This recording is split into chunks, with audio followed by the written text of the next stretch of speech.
পরশুরামের ভুলের কারণে লাট্টুর পাশাপাশি এবার তটিনীকেও হারিয়ে ফেলল পরশুরাম। পরশুরাম যখনই তটিনীকে নিয়ে হাসপাতালে পৌঁছায়, তখন সাথে সাথে হাসপাতালের ডাক্তাররা তটিনীকে নিয়ে চিকিৎসা শুরু করে দেয়। কিছুক্ষণ পর একটা ডাক্তার এসে শিবপ্রসাদকে জানায় যে, মিস্টার শিবপ্রসাদ, আমাদেরকে মাফ করে দেবেন, আমরা আপনার ওয়াইফকে বাঁচাতে পারিনি। বিস্তারিত জানতে ভিডিওটি লাইক করে শেষ পর্যন্ত দেখতে থাকুন। গল্পের শুরুতেই দেখা যায়, তটিনীকে মেরে বিজিৎ যখন পালানোর চেষ্টা করছিল, তখন পরশুরাম বিজিৎকে ধরে ফেলে এবং তার স্পেশাল ব্রাঞ্চের টিমের হাতে তুলে দেয়। এদিকে পরশুরাম তখন তটিনীকে নিয়ে বাইকে বসায় এবং বাইকের পিছনে বসিয়ে এবং তাকে একটা কাপড় দিয়ে জড়িয়ে বেঁধে রাখে, যাতে করে তটিনী বাইক থেকে পড়ে না যায়। এদিকে শিবপ্রসাদ তখন তটিনীকে নিয়ে হাসপাতালের উদ্দেশ্যে বার হয়ে যায় এবং রাস্তায় যাওয়ার সময় শিবপ্রসাদ বারবার তটিনীকে বলতে থাকে যে, তটিনী, তুমি একটু তোমার জ্ঞানটা হারিয়ে ফেলো না। তুমি দেখবে আমি তোমাকে ঠিক সুস্থ করে তুলব। তোমাকে আমি দ্রুত হাসপাতালে নিয়ে যাব। কিছুক্ষণ পরেই দেখা যায় যে শিবপ্রসাদ মানে পরশুরাম তটিনীকে নিয়ে হাসপাতালে চলে আসে। আর হাসপাতালে এসে সে তাড়াতাড়ি একটা বেডের ওপর তটিনীকে শুয়ে দেয় এবং সে তটিনীকে নিয়ে ডাক্তারের কাছে চলে যায়। ডাক্তাররা তখন তড়িঘড়ি করে তটিনীকে নিয়ে ওটিতে চলে যায়। এদিকে তখন শিবপ্রসাদ ওটির সামনে বসে থাকে। সে বারবার বলতে থাকে, কেন আমি এই ভুল করলাম? আমি কেন তটিনীকে বিজিতের হাতে তুলে দিলাম? আমি যদি বিজিতের হাতে আজকে তুলে না দিতাম, তাহলে তটিনীর এই অবস্থা হতো না।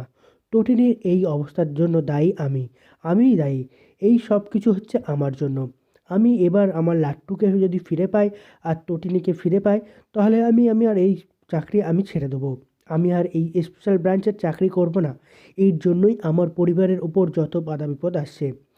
অন্যদিকে তখন দেখা যায় মুখার্জি বাড়িতে নন্দিনী চলে এসেছে। নন্দিনী এসে আরাধ্যাকে বলছে যে, আরাধ্যা, তুই একটু কবিরকে সাবধান করে দিস। কবিরের সাথে কিন্তু বিজিত লাহিড়ীর সংযোগ আছে। আমি বুঝতে পারছি ওই বিজিত লাহিড়ীর কেসের সঙ্গে কিন্তু কবিরেরও সম্পর্ক আছে। তাই যদি বিজিত কোনোভাবে ফেঁসে যায়, তাহলে কিন্তু কবিরও ফেঁসে যাবে। আর কবির যদি এর সাথে জড়িত থাকে, তাহলে কবিরের কিন্তু সাজা নিশ্চিত। তখন এই কথা শুনে তো আরাধ্যা চিৎকার করে ওঠে। সে নন্দিনীকে চুপ করে দিয়ে বলে যে, নন্দিনী, তুই চুপ কর। আমি যখন এই পাপের মধ্যে ঢুকেছি, যখন জলে ডুব দিয়েই ফেলেছি, তখন না হয় পুরোপুরি ডুবে যাব, কিন্তু আমি এর শেষ না দেখে ছাড়বো না। আমি কবিরকে ভালোবাসি, আর তার জন্য আমি সব কিছু করতে রাজি আছি। আমি কবিরের সাজা হতে দেব না। কবির যাই করুক না কেন, কবিরকে আমি ভালোবাসি। এদিকে তখন অন্যদিকে দেখা যায় পরশুরামকে। পরশুরাম হাসপাতাল বসে কান্নাকাটি করছে। সে মাথায় হাত দিয়ে বসে আছে। ঠিক সেই মুহূর্তে দেখা যায় ওটির আলো নিভে যায় আর সেখান থেকে একটা ডাক্তার বেরিয়ে আসে। একটা ডাক্তার বেরিয়ে আসতেই পরশুরাম ছুটে গিয়ে সেই ডাক্তারের কাছে যায় এবং ডাক্তারের কাছে গিয়ে জিজ্ঞাসা করে যে, ডাক্তার, তটিনী তটিনীর এখন কেমন আছে? তটিনীর কিছু হবে না তো? তটিনী বেঁচে যাবে তো? তটিনী কি আবারও আগের মতো হয়ে যাবে তো? তখন সেই ডাক্তারটি বলে যে, আপনি এভাবে ভেঙে পড়বেন না। আপনি যদি এভাবে ভেঙে পড়েন, তাহলে কী করে হবে? আর মিস্টার শিবপ্রসাদ, আপনি আমাকে ক্ষমা করবেন। আমরা আপনার ওয়াইফকে বাঁচাতে পারিনি।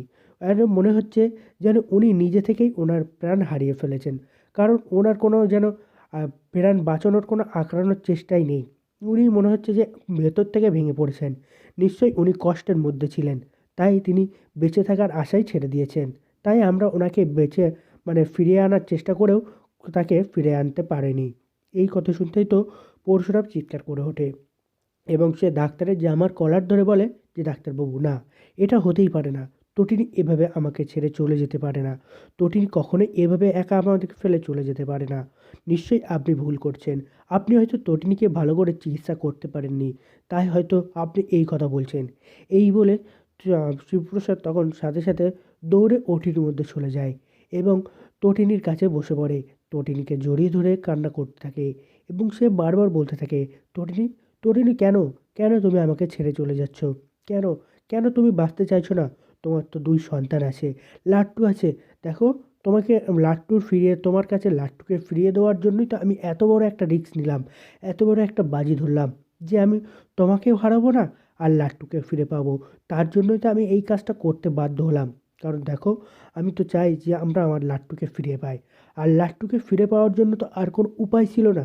তার জন্যই তো আমি এই কাজটা করতে বাধ্য হয়েছি। কিন্তু আমি বুঝতে পারিনি যে বিজিত মাঝপথ থেকে উঠে এসে তোমাকে এভাবে নিয়ে যাবে এবং তোমাকে এভাবে আঘাত করবে।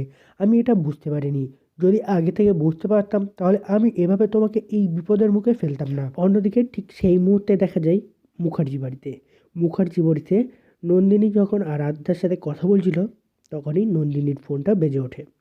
নন্দিনী ফোনটা রিসিভ করতেই যা শুনতে পায় সেটা শুনে অবাক হয়ে যায়। নন্দিনীকে যে ফোন করেছে সে ফোন করে বলছে যে তটিনীকে বিজিতের হাতে তুলে দিয়েছিল ওই স্পেশাল ব্রাঞ্চের অফিসারগুলো। কিন্তু বিজিত মাঝপথ থেকে তটিনীকে নিয়ে অন্য এক জায়গায় চলে যায় এবং সেখানে গিয়ে তটিনীর উপর বিজিত হামলা করে। তটিনীকে মারার চেষ্টা করছে বিজিত। আর সেই কিছুক্ষণ পরেই সেখানে বিজিতকেও অ্যারেস্ট করে নিয়ে যায় ওই স্পেশাল ব্রাঞ্চের লোকজন। স্পেশাল ব্রাঞ্চের লোকজন আবারও বিজিতকে তুলে নিয়ে গেছে।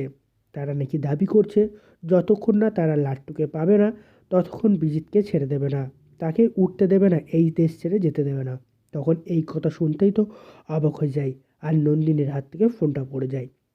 এইদিকে তখন আরাধ্যা, তটিনীর মা সকলেই অবাক।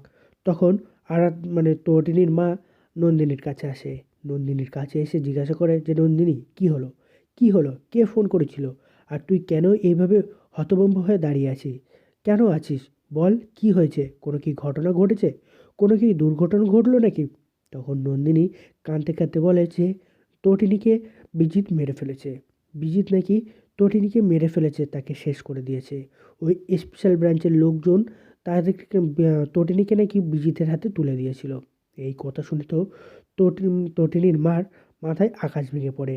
ঠিক সেই মুহূর্তেই দেখা যায় সেখানে সত্যজিৎ ও জিৎ মুখার্জি চলে আসে।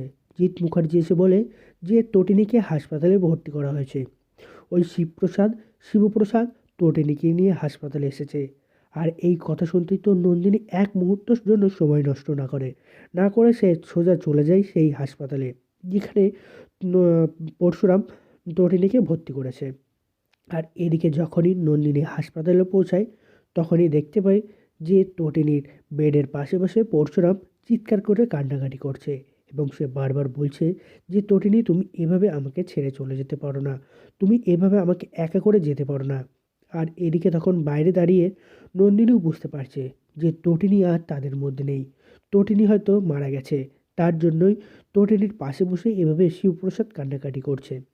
এদিকে তখন যখন শিবপ্রসাদ কান্নাকাটি করছিল তখনই শিবপ্রসাদের চোখের জল তটিনীর মুখের ওপর পড়ে। আর চোখের জল তটিনীর মুখের ওপর পড়তেই তটিনীর শ্বাস আবারও ফিরে ওঠে। আর এটা দেখেই তো শিবপ্রসাদ তড়িঘড়ি ডাকতে শুরু করে এবং ডাক্তার এসে যখনই আবারও তটিনীকে চেক আপ করে এবং তখন ডাক্তার শিবপ্রসাদকে জানায় আপনি এখন এখান থেকে একটু বাইরে বেরিয়ে যান।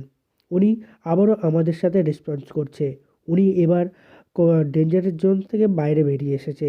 এবার দেখো আপনি আর চিন্তা করবেন না, আপনার স্ত্রী আবারও ফিরে আসবে, আবারও আগের মতো হয়ে উঠবে। তাই আপনারা বাইরে গিয়ে ঠাকুরের কাছে গিয়ে প্রার্থনা করতে থাকুন যে উনি যেন খুব দ্রুত সুস্থ হয়ে আপনাদের সাথে আবারও হাসি খুশি থাকতে পারে।